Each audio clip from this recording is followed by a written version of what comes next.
Unit Audio Review, The Sontaran Project. They look like potatoes. You look like a weasel to Potato. him. Gosh, I love that episode. Yes. How'd he get in? In through the window? So, every time I hear that phrase, we have an intruder, that line comes to mind. In through the window? How did he get in through the window? But, I mean, there is some callback to this. Like, I love the... It's... Okay, the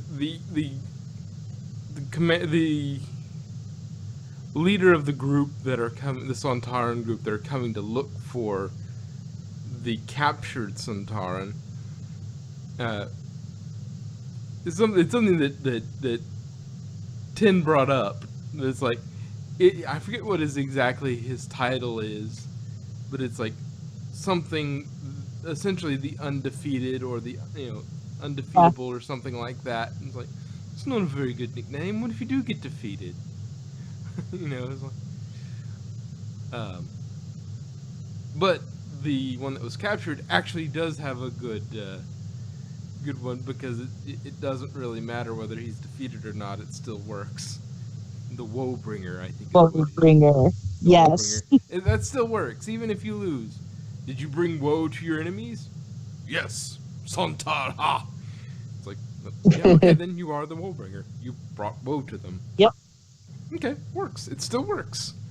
You shouldn't go with anything that says the undefeatable. That's just asking for trouble. The slightly undefeatable is much better. Like the Woebringer, the mighty. It's like, yes, these are fine because you can be defeated and still your nickname still works. But yeah, I thought that was interesting. And another thing that sort of ties into the show is this was the Sontaran Project, but there was actually a fourth Doctor. The Sontaran Experiment. The Sontaran Experiment, which was the flip, almost the flip of this in a way, because it was Sontarans experimenting on humans, and this one is humans experimenting on Sontarans, so it's a bit of a flip. Yeah. I actually kept calling it the Sontaran Experiment by accident this episode. It's the project. It's the project. Yeah. But I keep having to remind myself of that. yes, I love Sontarans. They're such an interesting. And Dan Starkey does an amazing job as them. Yeah. He voices literally all of the Sontarans in this episode. Well, he voices and in every most episodes. Sontaran, because they're a clone race, so they all sound alike. Yeah, but I mean, he is the official Sontaran, just like Nick Briggs is the official Dalek. Yeah, that is a nice bit of efficiency that they figured out with that. It's like, yes, these are clone races. They all sound alike. So they all sound alike, so we can use just one voice actor for everything. Yes. If you ever get the Rootans, I wish they would bring in the Rootans. I don't know if Rootans even talk. Yep.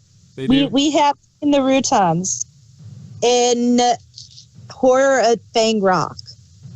Okay. The fourth Doctor and Leela episode. Yeah, I haven't seen that one. So. Giant, they're like electric orbs, they look like. Yeah, I knew they were energy beings, which is a weird fight between the Sontarans and the Rootans, because it's a sort of a fleshy clone race versus entirely energy. Glowing electric orbs, basically lightning balls. So, potatoes versus lightning balls. Yep. French fries. That's rude. You look like a pink weasel to him. What? We are not potatoes. It's rude. Like a pink weasel to him. I should work on a Tennant impression. Or at least his doctor voice, because I know he's Scottish, so he sounds a bit different when he's not being the doctor. Or when he's not the doctor, he's Scrooge McDuck. Yeah. Well, and the fact that he's also like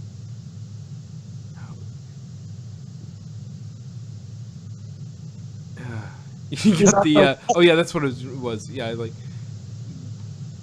it was 11 called him he called him Dick Van Dyke in the 50th anniversary. I think at one point he calls him Dick Van Dyke. Okay. I don't remember that line. I think I remember it. But that was sort of an inside joke, just like the Jadoon Dragoon platoon. The Jadoon platoon on the moon. The Jadoon platoon on the moon, which sounds fine in any other accent, but in Scotland it's very obvious if you slip into your Scottish accent while you're trying to say that. It's very obvious. Just sort of, which was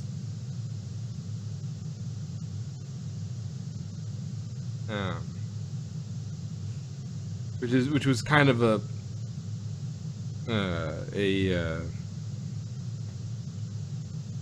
it was kind of a just he's messing with Tennant because he knows he's Scottish.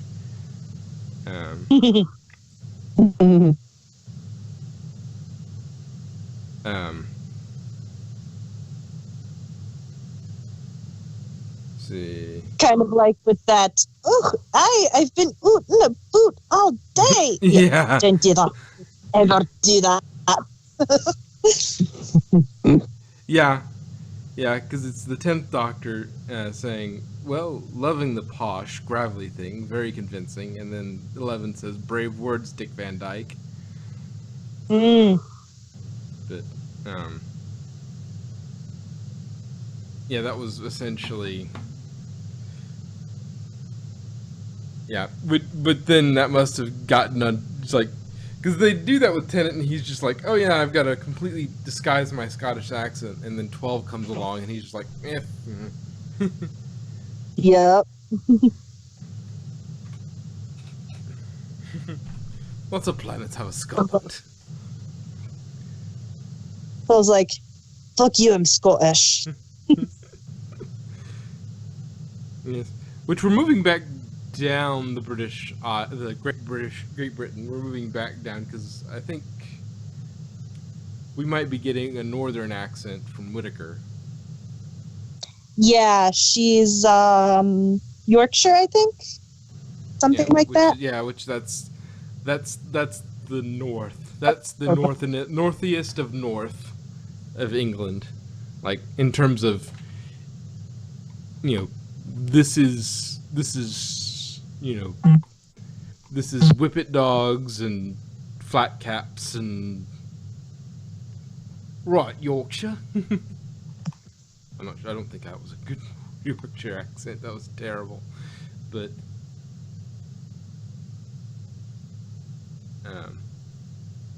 yeah, which I'm all right. I don't need an RP. In fact, I like some of the northern accent. Hey, Sam is one of my favorite characters because his voice is just melty. But yeah, I mean the RP is fine, but I like a little Yorkshire now and then. Or Cheshire. That's where Sam's from. Well, that's where the actor is from. Yeah. Well, I mean, I like anything, moving it around a little bit, do something interesting with the accent. You don't have to do RP all the time. But right? Like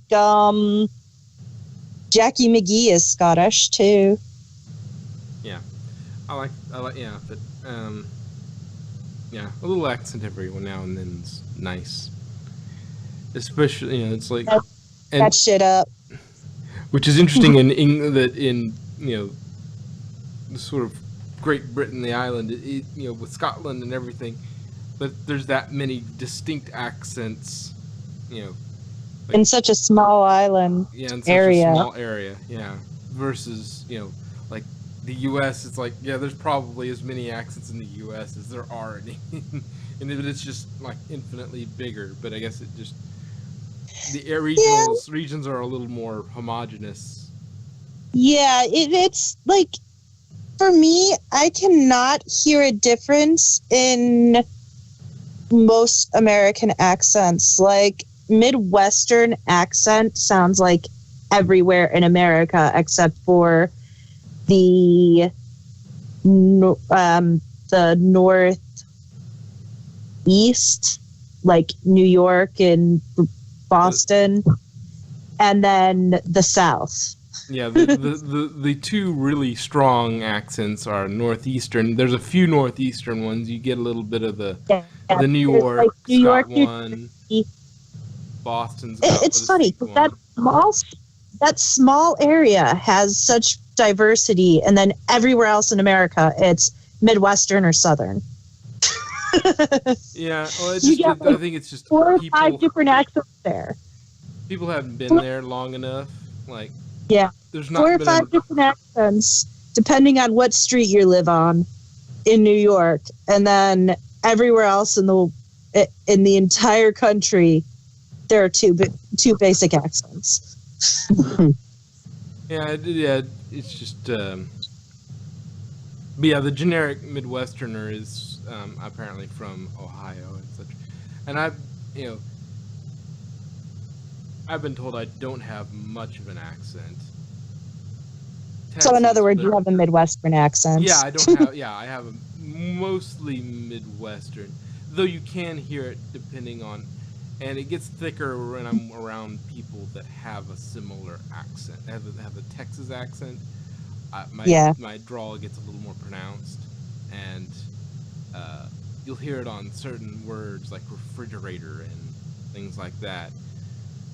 Most probably the reason I have such it doesn't really come through very much is because I've done voice acting and enunciating and really pronunciation, maybe that's really kind of pushed me towards the Midwestern, because it needs to be like Texan lays on itself a little bit, and if you're if I let it slide and I just do my draw a little easier, I can it's not quite as distinct, but Midwestern is just more common as well. Basically, the Midwestern accent for Americans is the American equivalent of the RP. Yes, it's the boring baritone. It's the news giver accent, because it's distinct, it's easy to understand. It's the generic American accent. It sounds nice. It's distinct enough where you're not laying your words up against each other, and you're not it's not weird in any way. It's sort of a generic average. Like, though I can say that I would love to hear a newscaster who gave it in the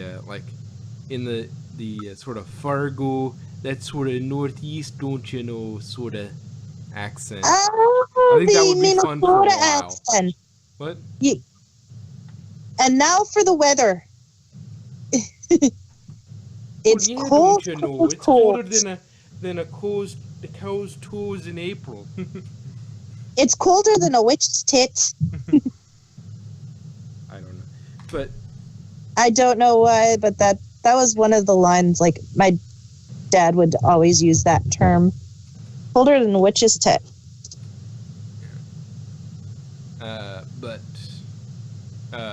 Getting back to the actual Sontaran project.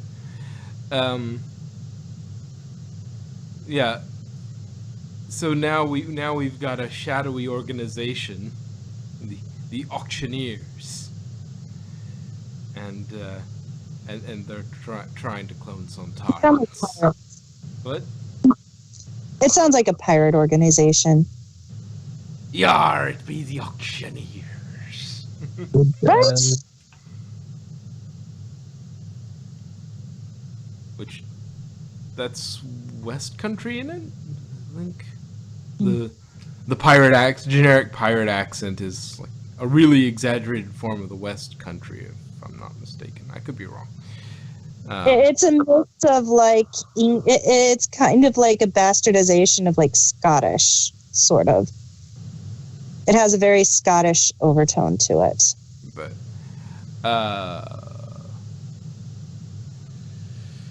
what was it? But yeah, so I mean they've captured weapons and cloned unsuccessfully. Well, they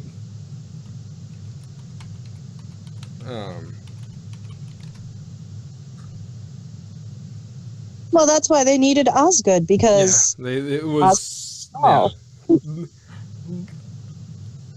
The potatoes She are is melting.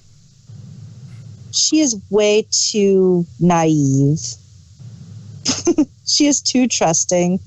Well, I mean, for Interesting. I mean, yeah, she did know him for yeah, so I mean, she really didn't go have any reason to not think he would be. no reason to be suspicious. Yeah, she didn't really have. It just it just feels so like, oh hey, long time no see. How about I give you a ride? Yeah, sure. How about we stop here? That doesn't sound completely planned. That sounds like kidnapping. Oh yeah, it's just from this place she remembered him from, everything seemed outwardly like other than the taxi not showing up, nothing should have set off alarms at the first part. Like, oh, you met him at a thing. All right, that's normal,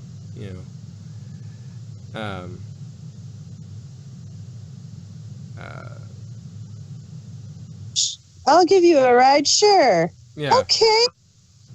Each of them is.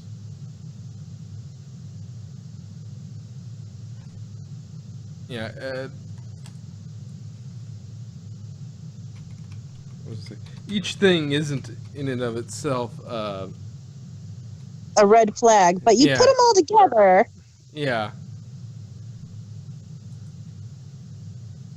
and I'd be a little suspicious. All of these a little bit. at once.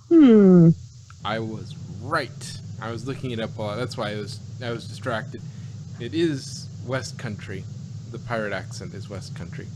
It's sort of if I could get off into that, but yeah, I mean each thing didn't really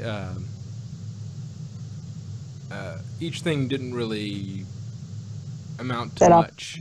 To each thing, oh, your taxi didn't come. Okay, that's not.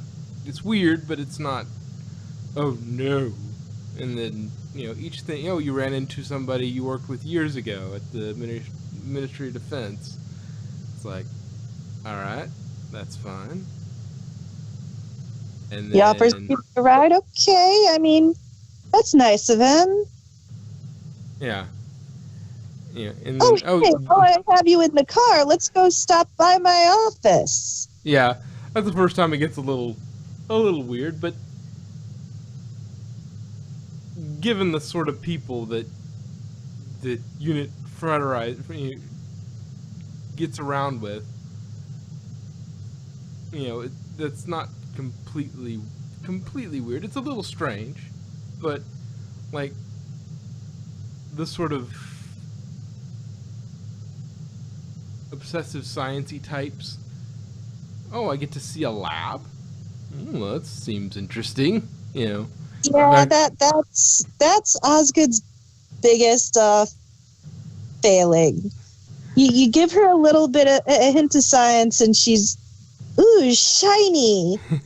Oh, Yeah, you're it's going like- to at me? Okay. Yeah, you dangle a little bit of, you know, other people you dangle money, other people you dangle this and that.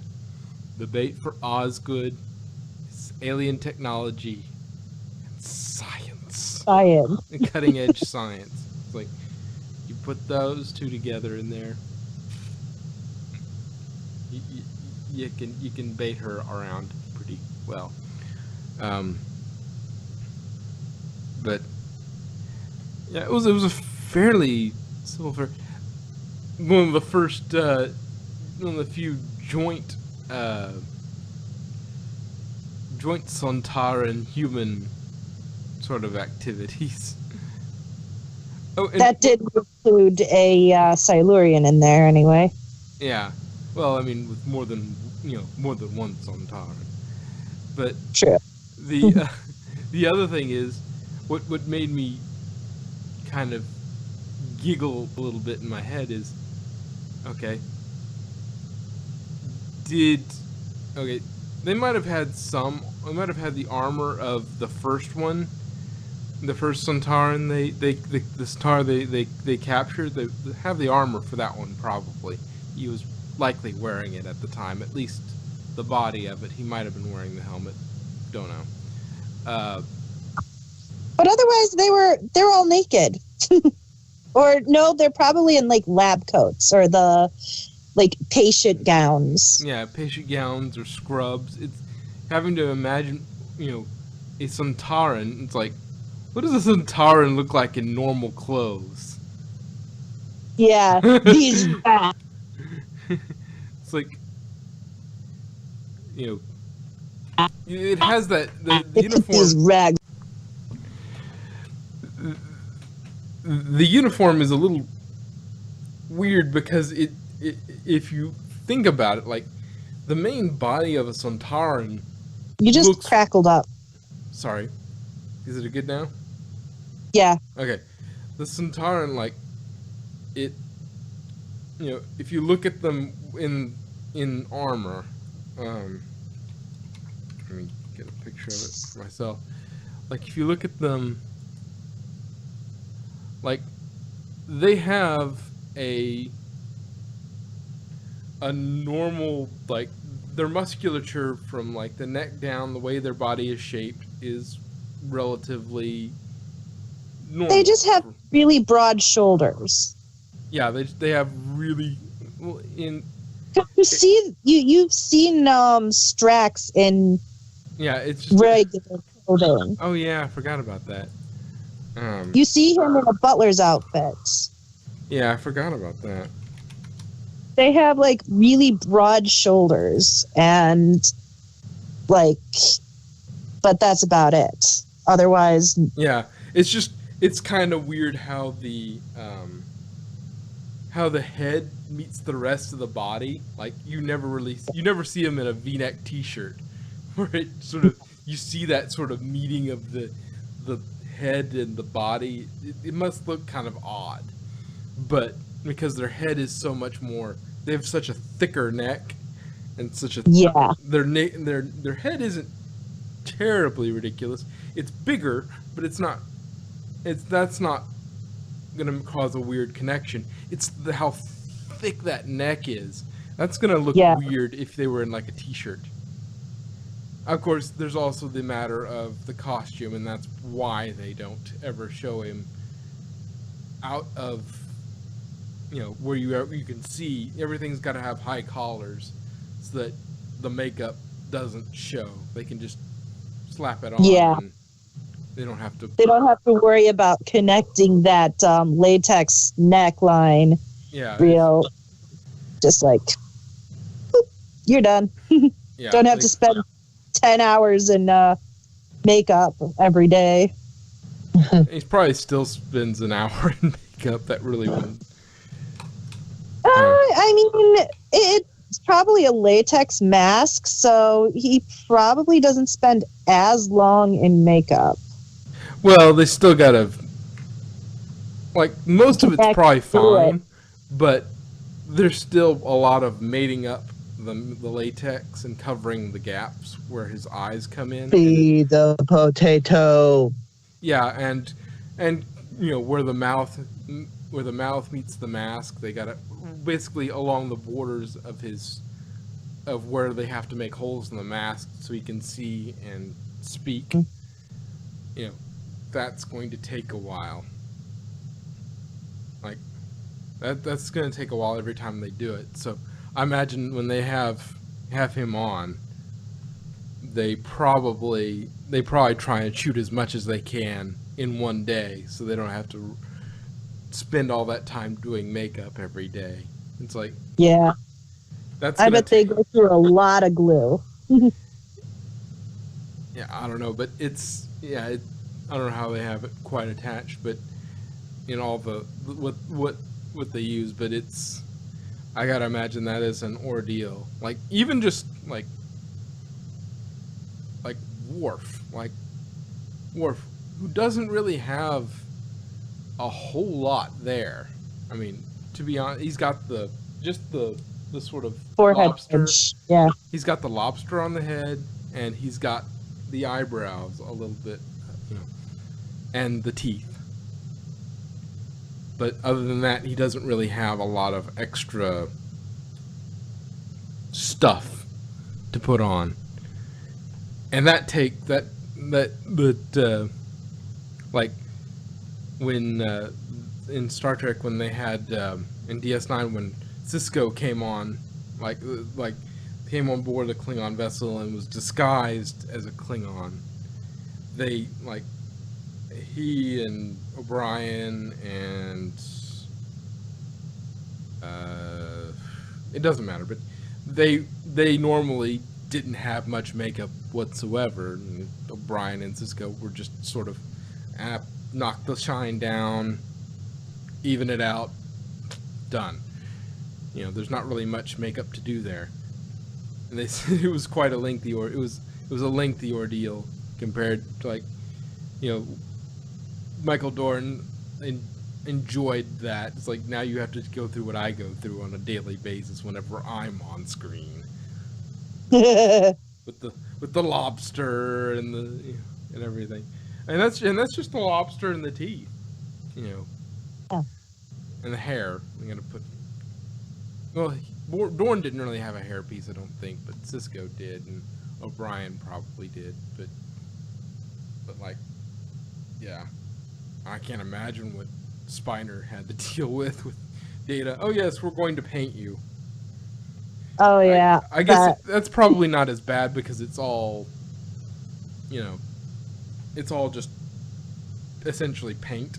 You just probably even spray paint or something, like one of those really bad tans. But yeah, put some contacts in, paint him down. That's it. He doesn't really have it probably wasn't as bad as Dorn, because Dorn actually had to put a freaking lobster on it. So they had to actually attach the lobster. Spiner had just to put on the makeup, and that probably didn't take much longer than a normal makeup, besides the contacts. Just he had to do it. They had to do it on on the hands and arms and the face. But yeah, we got off on that because of the shape of the Sontaran. Not the armor. That cone that they have that sort of comes up from the chest and sort of creates a cylinder around the neck. It's like, yeah, that really hides a weird connection point if you were to see it. Yeah.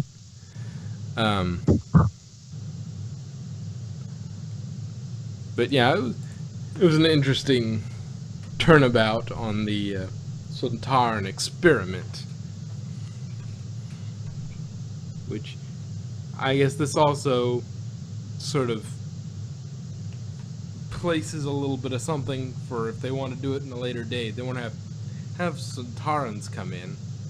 They can just do, oh yes, you remember that Sontaran project way back in there? Yeah, we can reference that now, and that's they also now referenced the Sontaran stratagem. Yeah, which was the You poison tried to. sky. We have no intent. We have no interest in your planet. You did. You tried to change our atmosphere. We have Tried no to turn us into a hatchery. We don't have any intention at this moment. Yes. At this moment, we have no intention of. We have no interest at the moment. That may change, but at the moment, we have no interest. But yeah, at some point, we might see some Sontaran, some Earth-based Sontaran clones pop up. But. I suppose it depends on how far along they were with the work before they brought Osgood in. Well, they were up to the point of failing. They could build them, but they would fail afterwards. Like, it's just a matter of keeping them together, which they can say that that's something that can either be, oh, there's a slight fix here needed, or that could be, oh goodness, we have to rethink the entire way we do this because the way we've been doing this leads to that. They can vary how big of a problem that is, how much of a change they need to make to get that to work.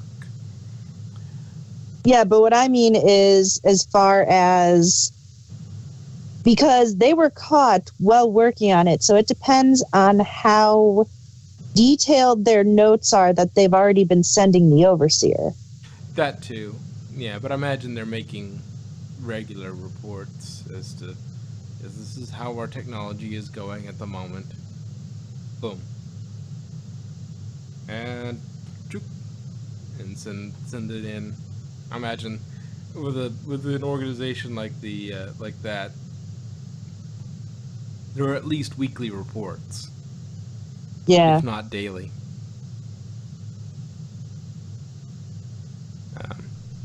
But yeah, it was interesting to see the tides, the tables turned rather on the Sontarans from the Sontaran experiment. Which that's an interesting episode to watch, couple episodes to watch as it is, because it's the old Sontaran makeup. Yeah. Which doesn't look quite as good. Like, modern Sontaran makeup is awesome. What? It's classic. Oh, I'm not deriding it. For its time, it was probably pretty good. But I mean, you just need to look at Power Rangers to see sort of where they were at the end of the at the end of the 80s, early 90s. And then started in, I think, 92. Well, I think so. It was from the.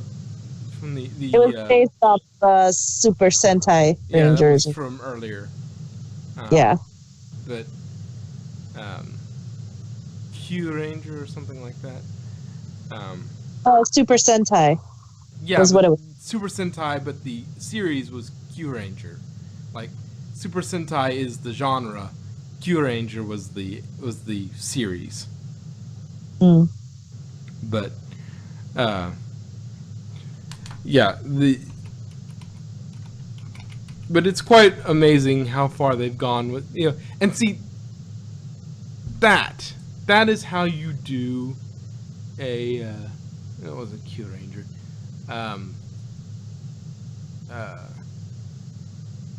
Maybe that's anyway. But that's how you do an update to a species. Like, they had an older version, but they kept it very believable. They kept it true to the original while still updating it nicely, as opposed to the Klingons. Yeah, but we're not opening that kind of worms. Yeah, that'll take another 20 minutes to go through that again. Yeah. But let's not. That's a rant that we can spend all day on. Yeah. But Yeah. I got hurt. I mean, Um, but yeah, that's a way to update it. It's a good way to do the Kyoryu Sentai Zyuranger. It was Zyuranger, not Kyuranger. Kyoryu Sentai Zyuranger was the original Power Rangers thing. That was what it was originally called, but that was gonna bug me. Zyuranger. But yeah, I don't have a whole lot more to talk about this episode. It was good. It was interesting. It was self-contained.